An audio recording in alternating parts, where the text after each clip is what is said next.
अस्सलाम वालेकुम नाज़रीन, मैं हूं अशफाक मुगल। आज हम बात करेंगे सैलाब ज़दगान की इमदाद के हवाले से। दो जो बड़ी सियासी पार्टियां हैं, पाकिस्तान मुस्लिम लीग नून और पीपल्स पार्टी, जिनकी हुकूमतें वफाक में भी हैं, पंजाब में भी और सिंध में भी, इनके दरमियान कुछ जो है वो सख्त जुमलों का तबादला हुआ है। पीपल्स पार्टी की जानिब से ये कहा गया कि ये इमदाद जो है वो बेनज़ीर इनकम सपोर्ट प्रोग्राम के ज़रिए दी जानी चाहिए, जिस पर जो है वो ये भी कहा गया बिलावल भुट्टो की यानी बिलावल भुट्टो ज़रदारी की तरफ से कि हमें जो आलमी डोनर से इमदाद की अपील करनी चाहिए। पंजाब की हुकूमत ने सख्त जो रिएक्ट किया, उन्होंने कहा कि सारा जो सैलाब है वो तो पंजाब ने बर्दाश्त किया है और हमने फ़ैसला किया है कि हम कोई इमदाद जो है वो नहीं मांगेंगे। उन्होंने कहा कि हम तो आप तो बहुत थोड़ी इमदाद की बात कर रहे हैं बेनज़ीर इनकम सपोर्ट प्रोग्राम के लिए, हम तो लोगों को बड़े पैमाने पर इमदाद देने का प्रोग्राम बनाते हैं।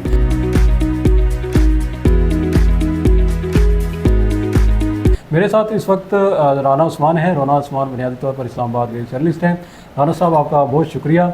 ये बताएं कि ये एक तो ये होता है कि अच्छाई के लिए जो है वो एक दूसरे से मुकाबला होता है, यहाँ लगता है कि मामलात पॉइंट स्कोरिंग और सियासत हो रही है, ख़ासकर सैलाब ज़दगान की इमदाद के हवाले से। क्या लग रहा है आपको? बहुत शुक्रिया इशफाक। जैसे आपने देखा, सैलाब ज़दगान ने सर्वाइव किया पाकिस्तान में मुख्तलिफ़ इलाकों में, जिसमें KPK है। इसके बाद पंजाब में बहुत बड़े पैमाने पे आया और वहाँ पर रिलीफ़ भी दिया गया, लेकिन बहुत से लोगों ने रिलीफ़ ना मिलने की शिकायत भी की।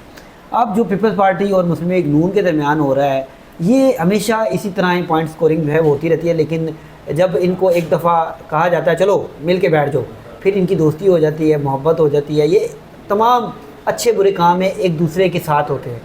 अब आप सैलाब ज़दगान के हवाले से आपको पता है, बिलावल भुट्टो ज़रदारी साहब जो है, उनकी जानिब से कहा जा रहा है कि बेनज़ीर इनकम सपोर्ट प्रोग्राम जो है उसके तहत दिए जाए। मुझे बताएं, बेनज़ीर इनकम सपोर्ट प्रोग्राम जो है उसमें कितनी अच्छे, आप ऑडिट पैरा पढ़ते रहते हैं, कितनी करप्शन है। तो ये बात जो है मरीम नवाज़ की, ये बिल्कुल ठीक है। ये बिल्कुल ठीक है कि एक नए प्रोग्राम के तहत जो है वो जो सैलाब ज़दगान, और सबसे ज़्यादा नुकसान पंजाब में हुआ है, पंजाब के लोगों को रिलीफ मिलना चाहिए। जब आप बेनज़ीर इनकम सपोर्ट प्रोग्राम में चले जाते हैं तो उस प्रोग्राम में पीपल्स पार्टी का अमल दखल बहुत है। तो पीपल्स पार्टी का अमल दखल बहुत है, तो उसकी वजह से उन लोगों को जिनको रिलीफ मिलना है, ये आपस में गुत्थम गुत्था ही होते रहेंगे और रिलीफ जिनको मिलना है वो नहीं मिलेगा। सही है। दूसरी बात यह है कि जितनी ज़्यादा करप्शन, जब आप ऑडिट रिपोर्ट आती है तो आप देखते हैं बेनज़ीर इनकम सपोर्ट में कितनी करप्शन है, अरबों रुपए की करप्शन है, और लोग जो हैं वो मर चुके हैं लेकिन उनके खाते में पैसे जा रहे हैं।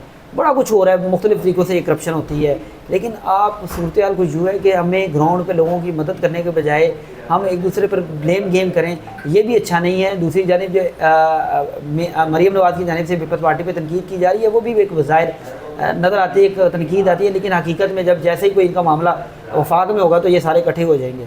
इनको पता है कि इनका सर्वाइवल का आपस में मिल के है, वरना इनका सर्वाइवल नहीं है। तो इसी वजह से अगर आप रिलीफ की बात करते हैं तो मुझे तो मरीम नवाज़ की बात ठीक लगती है। दूसरा, बैनुल-अक़वामी जो है वो फंडिंग लेना, बाहर से मदद मांगना, तो कब तक हम मांगते बने रहेंगे। और अब मुझे बताएं, आपको पता है कि बाहर से जो आपके जो चीज़ें आती हैं, इमदाद आती है, वो आम लोगों तक नहीं पहुँचती। आपको पता है कितनी दफ़ा जो सिंध में लोगों को इमदाद दी थी, लेकिन लोगों के डेरों से निकली, MNAs के डेरों से वो इमदाद निकली। तो वो इमदाद आप देखिए, NDMA के पास जो इमदाद आ रही है वो इतनी, मतलब अमेरिका से आ गई, सऊदी अरेबिया से आ गई। आपने कभी देखा है कि जाए जो ग्राउंड्स हैं वो चीज़ें उन लोगों को मिली हैं? कभी नहीं मिली है। इतने अच्छे टेंट, कूलर, पानी, ये वो जो चीज़ें होती हैं, अच्छी चीज़ें निकाल, अच्छी चीज़ें मुझे बताएं, उधर जाके लोगों को मिलते कुछ नहीं मिलता। वो मिलते हैं तरपाल वाले, वो मिलते हैं जब बारिश होती है तो अंदर बारिश, तरपाल भी अक्सर जो है वो ट्रकों पर पड़े होते हैं। ठीक है, वो तरपाले मिलते हैं जो अच्छी इमदाद आती है। और आपको पता है पूरी दुनिया भी आप पर यकीन नहीं करती। अब ठीक है, पिछला जो 2022 का जो हुआ था फ्लड, जिसमें बहुत ज़्यादा आबादी पाकिस्तान की मुतासर हुई थी, तकरीबन करोड़ों में हुई थी, तकरीबन 4 करोड़ लोग जो है मुतासर हुए थे।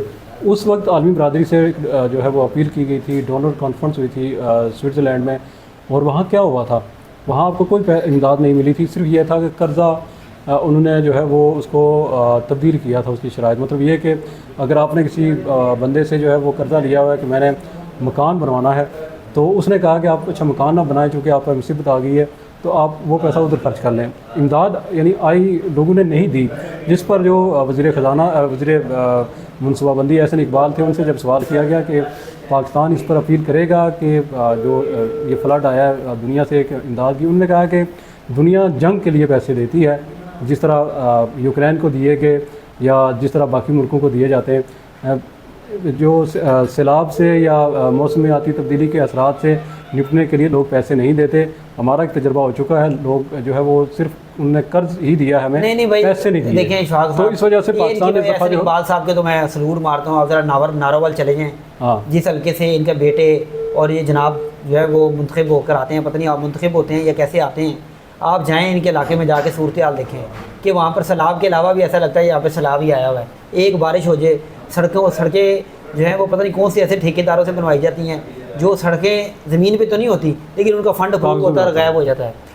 बदकिस्मती है पाकिस्तान की कि इस तरह के, और आवाम भी इसी तरह की। आपको पता है सबसे पहले तो हमें अपने आप पर तनकीद करनी चाहिए कि आप पूरी दुनिया में ये लोग तो नहीं हैं, हमारी आवाम ही जाती है 2 नंबरी चोर गुजारी करती है, इसी तरह के हुक्मरान हमारे ऊपर है। 2005 में ज़लज़ला हुआ था, 20 साल हो गए हैं। वो रिहेबिलिटेशन 2 साल पहले तक चल रही थी, वो नस्ल जवान हो गई, वो फैमिली स्ट्रक्चर भी तब्दील हो गया, लेकिन हम वो उसी तरह लगे हुए हैं। फिर 2010 का 2010 का सैलाब आया, वो एक यानी इतने बड़े बड़े लोग आए इमदाद के लिए, उनके साथ हमने क्या हासिल किया। मैं आपको बताऊं 22 के साथ लोग नहीं देते, इमदाद नहीं देते। मैं बताता हूँ, पर्सनल एक्सपीरियंस बताता हूँ कि ये हाल ही में जब KPK में बुनेर में जो सैलाब आया, एक वादी मेरे ख्याल से तकरीबन गाँव था, एक दो गाँव थे, उनको रिलीफ देना था। सऊदी अरेबिया ने तकरीबन 10,000 वो जो थी टेंट, इसके अलावा जो उनके साथ खाने के पैकेट वो वगैरह बैग वगैरह थे। तो मैं इंतज़ार, और उस तकरीब में मैं भी गया, वो NDMA के थ्रू देने थे। मैं इंतज़ार करता रहा कि अभी तो पंजाब में सैलाब उस वक्त नहीं आया हुआ था, लेकिन मैं इंतज़ार करता रहा कि यार जिसके नाम पर NDMA को ये दिए हैं सारे टेंट वगैरह, ये सामान दिया है, NDMA कब उनको देगा। और मुझे नहीं लगता कि अभी तक, और जैसा कि फिर उन्होंने कहा भी कि हमें सिर्फ 200 कंबल मिले हैं, तो ये सामान किधर ले जाते हैं कि मतलब एक अगर आपको दिया है, सिर्फ आपको हुकूमत होने के तहत दिया जाता है, आप आगे देने के बजाय आपस में बांट लेते हैं या किधर गोदामों में रख लेते हैं, क्या करते हैं समझ नहीं आता। आप क्राइम रिपोर्टिंग करते हैं तो आपको पता है जब पुलिस को माल मसरूका मिलता है तो फिर वो अच्छी अच्छी चीज़ें जो है हिला कर लेते हैं और कुछ चीज़ें जो रिकॉर्ड में लिख दी जाती हैं। लेकिन इससे पहले भी जिस वजह से शायद मुझे लगता है हुकूमत इस वजह से शाये है और वो इमदाद, आलमी इमदाद नहीं मांगना चाहती, वो इस वजह से कि ये जो सैलाब आया, यानी बारिशों से ये मसाइल पैदा नहीं हुए, बारिशों से किसी का घर नहीं गिरा, ना कोई किसी का मवेशी मरा है। ये सैलाब जो इंडिया ने पानी छोड़ा उस वजह से हुआ है, और सैलाब का पानी दरिया की जो हदूद थी उससे बाहर नहीं निकला। तो भाई इस वजह से आई कि हमने वहाँ पर जो तामीरात की हुई थी, हाउसिंग सोसाइटियाँ बनाई हुई, लेकिन नहीं यार पंजाब के वो भी तो दुनिया पूछेगी ना, शहर बचाने के लिए ना, नहीं उस दुनिया पूछेगी ना कि ये आपने क्या किया दरियाओं के साथ। बिल्कुल शहर, बिल्कुल आपकी बात है। ये जो कई जगहों पे इलाकों में गाँव वगैरह में जो पंजाब में सैलाब आया ना, वो शहरों को बचाने के लिए, आपको पता है शहर इतने बढ़ गए हैं कि दरियाओं पे बन गए हैं, उन शहरों को बचाने के लिए बंद तोड़े गए, और बंद तोड़ने की वजह से गाँव वगैरह में पानी आ गया और बड़ा नुकसान हुआ। तो बस इशफाक मुगल साहब, अल्लाह ताला पाकिस्तान के लोगों की, पाकिस्तान के हुक्मरानों की जो है वो क्या कहते हैं कि अकल अता फरमाए और इनकी हिफाजत फरमाए, अवाम की हिफाजत फरमाए इनसे, और अवाम को भी कुछ शर्म याद दिलाए कि वो भी अपने हकूक़ के लिए बोलें, और अब जो 2 नंबरियाँ अवाम करती है वो भी ना करें। बहुत शुक्रिया उस्मान आपका। सैलाब के जो मसाइल हैं वो काफ़ी अर्सा ज़ाहिर चलेंगे, लेकिन उसमें हुकूमती कारकर्दगी बड़ी अहम चीज़ है जो हमें कहीं नज़र नहीं आ रही है, और जो हुकूमत पर वक्त के साथ साथ जो तनकीद बढ़ रही है उसमें भी कहीं ना कहीं जो हुकूमत के लकूनास मौजूद हैं जिस पर जो है इस वक्त तनकीद की जा रही है और तनकीद की भी जानी चाहिए। इसके साथ ही हमें इजाज़त दीजिए। अल्लाह हाफ़िज़।